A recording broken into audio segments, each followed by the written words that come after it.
আসসালামু আলাইকুম ওয়া রাহমাতুল্লাহ। যে বিষয় নিয়ে কথা বলবো সে টপিকটার নাম দিয়েছি পালানোর রাস্তা কই।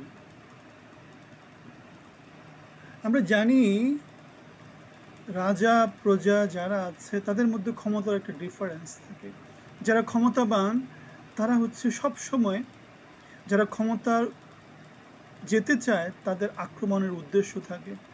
ডক্টর মোহাম্মদ ইউনূস যেহেতু এখন বাংলাদেশের ক্ষমতার কেন্দ্রবিন্দুতে আছেন, তার উচিত হচ্ছে তিনি ক্ষমতায় থাকার জন্য কী কী করবেন সেগুলো করা, এবং তিনি তা করছেন। ক্ষমতা থেকে তিনি যদি ক্ষমতাচ্যুত হন সেক্ষেত্রে তিনি তখন কিভাবে পালিয়ে যাবেন তার একটা ব্যবস্থা তার করে রাখা উচিত। যুদ্ধের বা যে কোনো রাজা রাজরাদের ইতিহাস ঘাটলে আমরা এই জিনিসটা দেখতে পাই। জয়ী হলে আমি কি করব, পরাজিত হলে আমরা কি করব। আপনারা দেখেছেন দ্বিতীয় বিশ্বযুদ্ধের সময় হিটলার কি করেছিল? বিষ খেয়ে কোনো একটা ব্যাংকারে আত্মহত্যা করেছিল। সো যুদ্ধ জয়ের কিছু নিয়ম আছে, যুদ্ধ পরাজয়ের কিছু নিয়ম আছে। ক্ষমতায় যাওয়া বা ক্ষমতা দীর্ঘায়িত করা এগুলো হচ্ছে অনেকটা যুদ্ধের নিয়মের মতোই চলতে হয়। আপনারা দেখেন ডক্টর মোহাম্মদ ইউনূস ক্ষমতায় এসেছিল বাংলাদেশে অন্তর্বর্তী সরকার হিসেবে 3-4 মাস 6 মাস থেকে একটা নির্বাচন দিয়ে চলে যাওয়ার জন্য। কিন্তু ডক্টর মোহাম্মদ ইউনূস নানা রকম ইস্যুতে সংস্কার কমিশন, সংস্কারের মূল্য, তারপরে উপদেষ্টা পরিষদ, এটা ওটা নানা কিছু মিলে দেশকে অস্থিতিশীল করার চেষ্টা করে সে তার ক্ষমতাকে লম্বা করতে চাচ্ছে, এবং তার গ্রামীণ ফোন কেন্দ্রিক, এনজিও কেন্দ্রিক, চিটাগাং কেন্দ্রিক একটা শাসন ব্যবস্থা তৈরি করেছে। সব কিছুর উদ্দেশ্য হচ্ছে একটাই, সেটা কি? ক্ষমতা দীর্ঘায়িত করা, বাংলাদেশকে লুটে পুটে চুষে শেষ করে দেওয়া। যদি সৎ উদ্দেশ্য থাকতো তাহলে সে কী করতো? উপযুক্ত উপদেষ্টা পরিষদ তৈরি করত, যারা যোগ্য, যারা দেশকে নেতৃত্ব দিতে পারে, যারা ইয়াং, যারা মেধা সম্পন্ন, যারা ত্যাগী, তাদেরকে নিয়ে উপদেষ্টা পরিষদ তৈরি করত। সে কি করেছে? সে নিজে অযোগ্য, সে পিচ্ছি পিচ্ছি কিছু ছেলেপেলেকে নিয়ে গেছে যারা স্কুল কলেজ ঠিকমতো পাশ করতে পারেনি, আর নিয়ে গেছে কাদেরকে? 80-85 বছর বয়স্ক বৃদ্ধদেরকে, যাদের কলকবজা মেশিনারি কোনো কিছু ঠিক আছে সেটা কোনোভাবেই বলা যাবে না। রাত 3টায় তারা কি করে সংবাদ সম্মেলন করে। আর নিয়ে গেছে কারা? নীতি নৈতিকতার দিক থেকে যাদের অবস্থান একেবারে গিরগিট কালার। ডক্টর আসিফ নজরুলের নানা বাণী আপনারা কোথায় দেখতে পান? সোশ্যাল মিডিয়াতে ঘুরে বেড়ায়। বাটপার কেন্দ্রিক একটা নতুন শাসন ব্যবস্থা সে তৈরি করেছে। সে নোবেল পেয়েছে, কিন্তু কীভাবে পেয়েছে সেটা আমরা সবাই মোটামুটি কম বেশি জানি। ক্ষুদ্র ঋণ কী জিনিস সেটাও আমরা জানি। ডক্টর ইউনূস কী জিনিস সেটাও কম বেশি আমরা জানি। শুধু ডিফারেন্সটা কোন জায়গাতে? ডিফারেন্স হচ্ছে সে নোবেল পেয়েছে, নোবেলটা কীভাবে পেয়েছে সেটা আমরা জানি। তো আমরা যে কথাটা বললাম, তাহলে জুলাই বা আগস্টে সে ক্ষমতা লিপ্সু। এমন না যে তাকে ক্ষমতায় যাওয়ার জন্য খুব বেশি অনুরোধ করা হয়েছে, সে তার আগে থেকে চার হাত পায়ে রেডি ছিল। শিবিরের কোন এক ছাত্র নেতা সে বলেছিল 3 তারিখ থেকে ইউনূসের সাথে তারা যোগাযোগ শুরু করেছে, অথচ ইউনূস সারা পৃথিবীর নানা মিডিয়ার সাথে মিথ্যাচার করছে। কীভাবে মিথ্যাচার করছে? সে হসপিটালে চিকিৎসাধীন ছিল, সেই অবস্থায় সে নাকি 5 তারিখে অফারটা পেয়েছে। পুরোপুরি মিথ্যাচার। সুতরাং আমরা যেটা বলছি, ডক্টর ইউনূসের পায়ের নিচে কোনোভাবেই মাটি নাই, কেননা সে সৎ না, সে অসৎ। বাংলাদেশের মানুষ তার সততা অসততা খুব সহজে ধরে ফেলতে পারে। যারা তার পক্ষে কথা বলছে তারা হচ্ছে খুব বেশি না, তারা বট বাহিনী। কেননা স্বাভাবিক প্রচার প্রচারণা চালাচ্ছে বট বাহিনী, উদ্দেশ্য প্রণোদিতভাবে সেগুলো সমাজে ছড়ানো হচ্ছে। বাংলাদেশের সমাজে কি হচ্ছে? বাংলাদেশের সমাজে চাকরি নাই, বাকরি নাই, জিডিপি কমে গেছে, উৎপাদন কমে গেছে, আইনশৃঙ্খলা পরিস্থিতি খারাপ, গ্যাসের দাম বেড়েছে, ব্যাংক বিমার অবস্থা খুব খারাপ, শেয়ার বাজারের দ্রুত পতন হচ্ছে। বাংলাদেশের কৃষক যে উৎপাদন করছে সে উৎপাদনের মূল্য পাচ্ছে না। সব দিক বিবেচনায় বাংলাদেশের অবস্থা খুবই খারাপ। স্থিতিশীলতা নাই, নির্বাচন কবে হবে সেটা বলছে না। এদিকে সে কী করছে? অস্থিতিশীল করার নানা রকমের পায়তারা চলছে। আমাদের সেনাপ্রধান বলেছিল স্থিতিশীল ছিল, দেশ উন্নয়নের পথে ছিল। এখন বাংলাদেশ কবে স্থিতিশীলতার পথে যাবে, কবে উন্নয়নের পথে যাবে, সেটা আমরা কেউ বলতে পারি না। আওয়ামী লীগ 6 কোটি লোক সমর্থন করে, যদি তাদেরকে বাদ দিয়ে কিছু চিন্তা করা হয়, দেশ কি স্থিতিশীল থাকবে? কে মনে করেন দেশ স্থিতিশীল থাকবে? কমেন্টে একটু জানাবেন।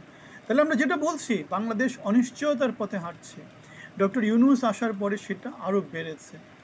এই যে আমাদের আমেরিকা থেকে যেই ট্যাক্সের বিশাল একটা বার্ডন যে বাংলাদেশের উপর দেওয়া হলো, বাংলাদেশের পোশাক শিল্প এমনিতে মধ্যমায়ের দেশে উত্তরণের জন্য নানা রকমের বাইন্ডিং, নানা রকমের বাধা পাচ্ছে কোথাও বিদেশে যাওয়ার পথে। সুতরাং এই যে নতুন যে বাধাটা আসলো, সেই বাধার ফলে বাংলাদেশের টেক্সটাইল ইন্ডাস্ট্রি মোটামুটি বেশ বড় রকমের একটা বাধার সম্মুখীন হবে। আমরা বলছি ইউনূস বেসিক্যালি একটা কুফা হিসাবে ক্ষমতায় এসেছে, কেননা তাকে সাপোর্ট দিয়েছিল কে? আমেরিকার ডেমোক্রেট সরকার। ডেমোক্রেট মানে জো বিডেন এবং কামালা হ্যারিসের ব্যাক, অথবা বিল ক্লিন্টন এবং বারাক ওবামাদের ব্যাক। এখন ক্ষমতায় চলে আসছে কে? ক্ষমতায় চলে আসছে ডোনাল্ড ট্রাম্প। সে হচ্ছে আবার রিপাবলিকান, এবং সে ইউনূসকে তেমন করে পছন্দ করে না, কারণ ইউনূস যাদেরকে ডোনেট করেছে সেটা হচ্ছে ডেমোক্রেট। ইলেকশনে জেতার জন্য টাকা দিয়েছে, বিশাল বড় একটা অঙ্কের টাকা। সুতরাং ডেমোক্রেটদের সাথে ইউনূসের ভালো রিলেশন, কিন্তু রিপাবলিকানদের সাথে আবার রিলেশনশিপ নাই। এই যে আমরা যাদেরকে জানি, বাংলাদেশের ক্ষমতার পালা বদলে আমেরিকান যেই লবিটা কাজ করেছিল, তাদেরকে কিন্তু ডোনাল্ড ট্রাম্প এসে ক্ষমতা থেকে সরিয়ে দিয়েছে। বাংলাদেশের যেই অ্যাম্বাসি আছে সেখানে এখন পর্যন্ত সে কোনো কিন্তু অ্যাম্বাসেডর দেয়নি। তার মানে যেটা দেখা যাচ্ছে, বাংলাদেশকে সে গুনার মধ্যেই ধরে না।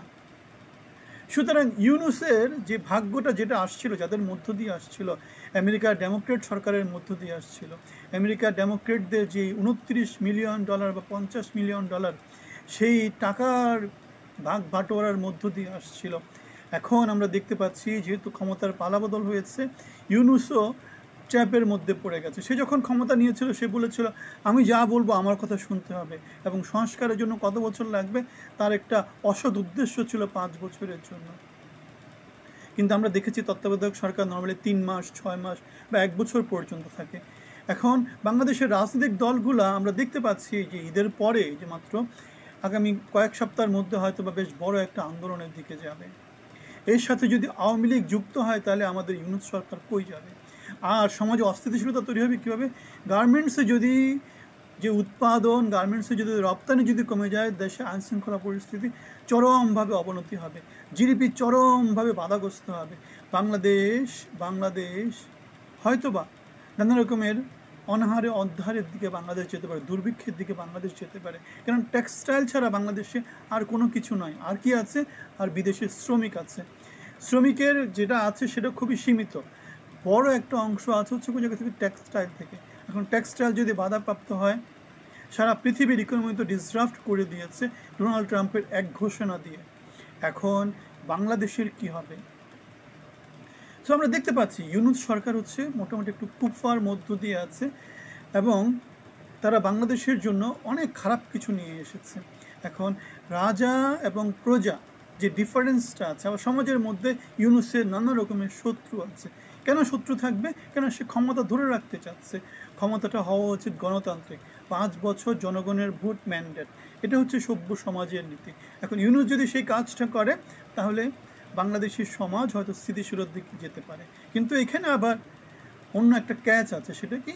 আওয়ামী লীগকে যদি বাদ দেওয়া হয়, আওয়ামী লীগ আবার ভারতের সহায়তা নিয়ে নানা রকমের তাদের যে পক্ষ আছে, সেই পক্ষগুলোর সাহায্য নিয়ে বাংলাদেশের সমাজে অস্থিতিশীলতা তৈরি করতে চেষ্টা করবে। আলটিমেটলি যার ফয়দা শেষে নেওয়ার চেষ্টা করবে। সুতরাং বাংলাদেশের সমাজে ভালো কিছু দেখছি না। নির্বাচন দিলে সেটা ভালো কিছু, কারণ নির্বাচিত দল যারা আছে, তাদের গ্রাসরুট লেভেলে কি আছে? কর্মীরা আছে। সুতরাং তারা বাংলাদেশের সমাজে অস্থিতিশীলতা অনেক কিছুকে তারা দমন করতে পারবে।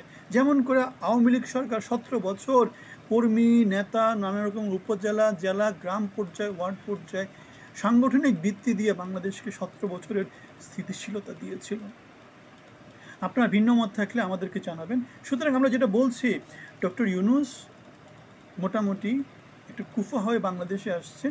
তার বাংলাদেশের জনগণ যে যা যাচ্ছে সেটা মেনে নেওয়া উচিত। জোর করে নানা রকমের national citizen party, committee party, যা কিছু হোক, এগুলাকে নিয়ে অসৎ উদ্দেশ্যে প্রণোদিত হয়ে খারাপ কাজের দিকে সে গেলে বাংলাদেশের সমাজ হেরে যাবে, সে হেরে যাবে, এবং আলটিমেটলি যেটা দেখা যাবে, বাংলাদেশে চূড়ান্ত রকমের অস্থিতিশীলতা দেখা যাবে।